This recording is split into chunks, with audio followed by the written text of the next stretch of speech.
Hey guys, welcome sa Jalnim TV. Ngayong araw ay ituturo ko naman sa inyo kung paano magpalit ng Wi-Fi password at name sa inyong Converge Vida Fiber. Ito ay para maiwasan natin yung mga nakikonik sa ating Wi-Fi na naging sanhi ng pagbagal ng ating internet connection. Kaya simulan na natin guys, pero bago ang lahat, huwag niyong kalimutang mag-subscribe at mag-like at pinutin ang notification bell upang maging updated kayo sa susunod kong mga uploads na video.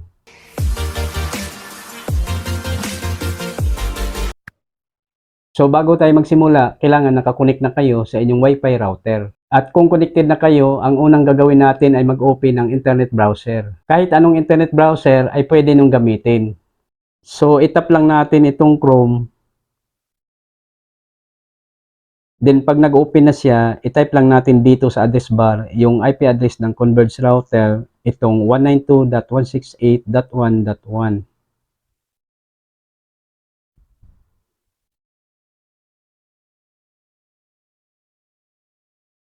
Then itap natin itong go. So ayan guys, nandito na tayo sa login interface ng router. At dito natin itatype yung default username at password ng router. So dito sa username, ang itype natin ay user.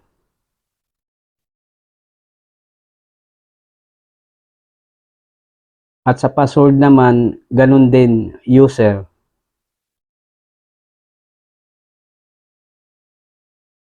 Then itap natin itong login. So ayan guys, ito na yung dashboard ng router. At dito, uunahin muna natin itong 2.4G at papalitan natin yung kanyang SSID or Wi-Fi name. Itap lang natin itong SSID settings.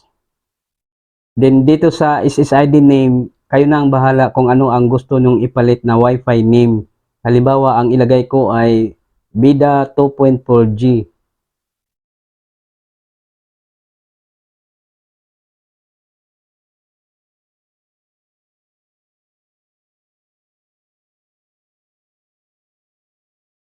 Then tap submit.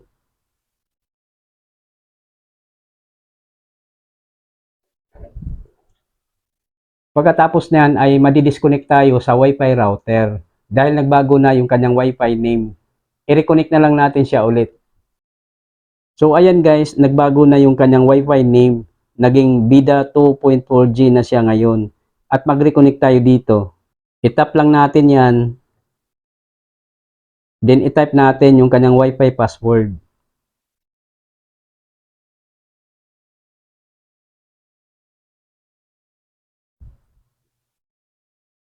Then tap connect.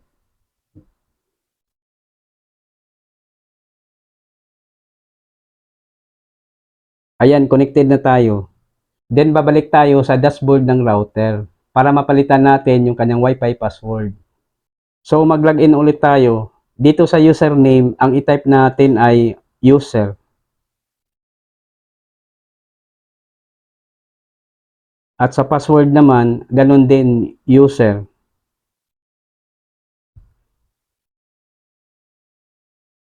Then tap login. Ayan guys, nandito ulit tayo sa dashboard ng router. Then papalitan natin yung kanyang Wi-Fi password. Itap lang natin itong security.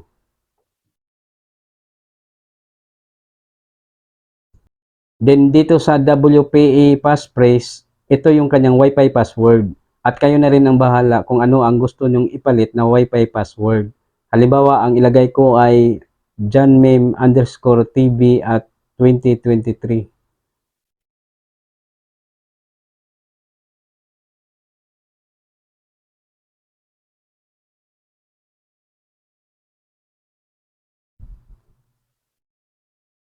Then tap submit.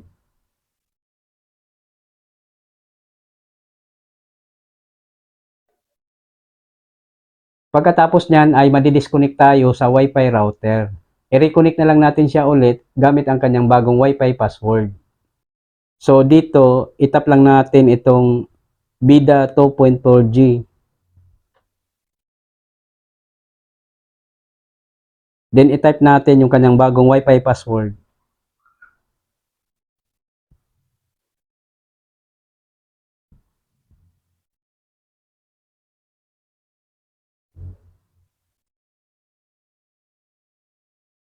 Then tap connect.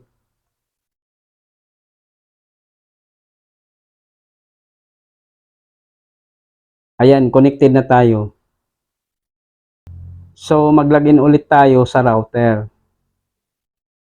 So dito sa username, ang i-type natin ay user.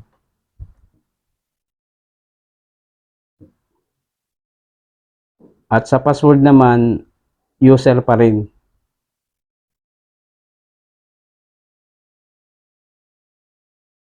Then tap login.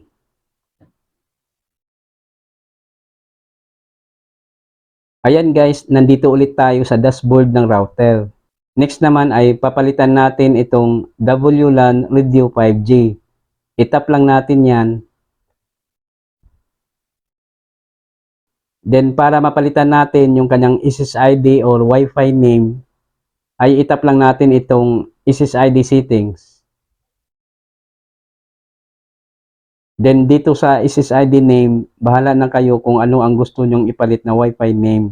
Halimbawa, ang ilagay ko ay Bida 5G.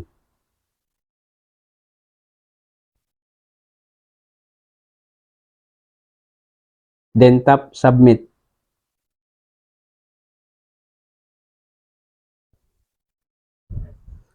So ayan guys, napalitan na natin yung kanyang Wi-Fi name.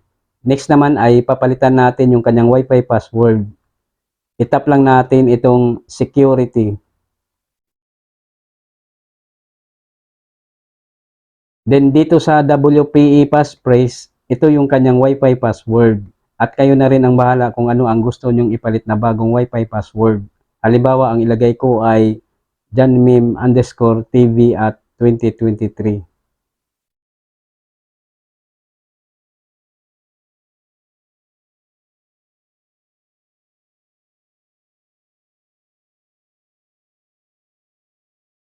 Then tap submit.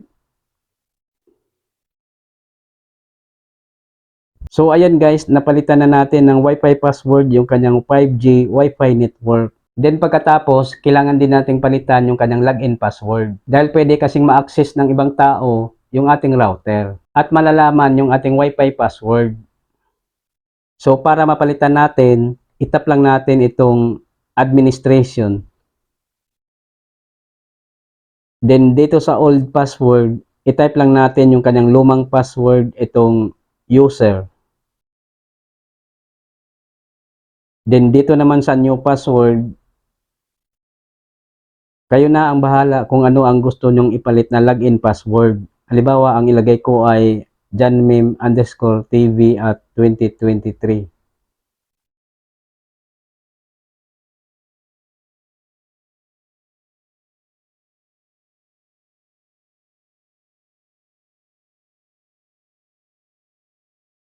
Then i-retype lang natin sa baba para ma-confirm.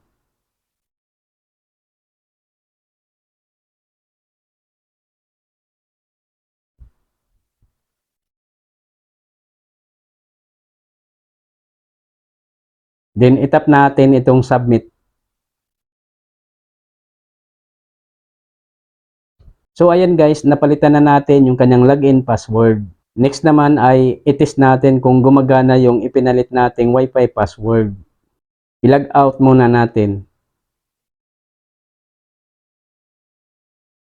So dito guys, makikita na natin yung ating bagong Wi-Fi name, itong Bida 2.4G at Bida 5G. At i-try natin mag-connect dito. Unahin natin itong Bida 2.4G. I-tap lang natin yan. Then i-type natin yung kanyang bagong Wi-Fi password.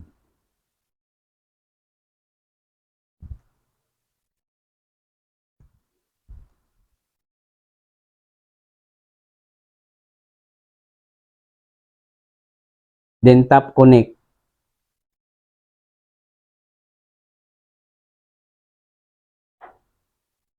Ayan, connected na tayo. Next naman ay i-test natin itong Bida 5G. I-tap lang natin yan. Then i-type natin yung kanyang bagong Wi-Fi password.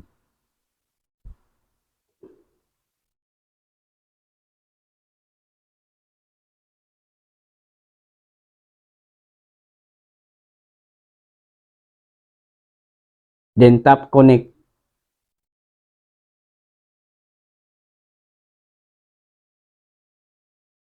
Ayan guys, connected na tayo. So ayan guys, ganyan lang kadali ang magpalit ng Wi-Fi password at Wi-Fi name sa inyong Bida Fiber. Hanggang dito na lang muna at sana'y nakatulong sa inyo ang video na ito. Ako po si Rodolfo Membreve Jr. at huwag niyong kalimutang mag-subscribe at mag-like at pindutin ang notification bell upang maging updated kayo sa susunod kong mga uploads na video. Bye!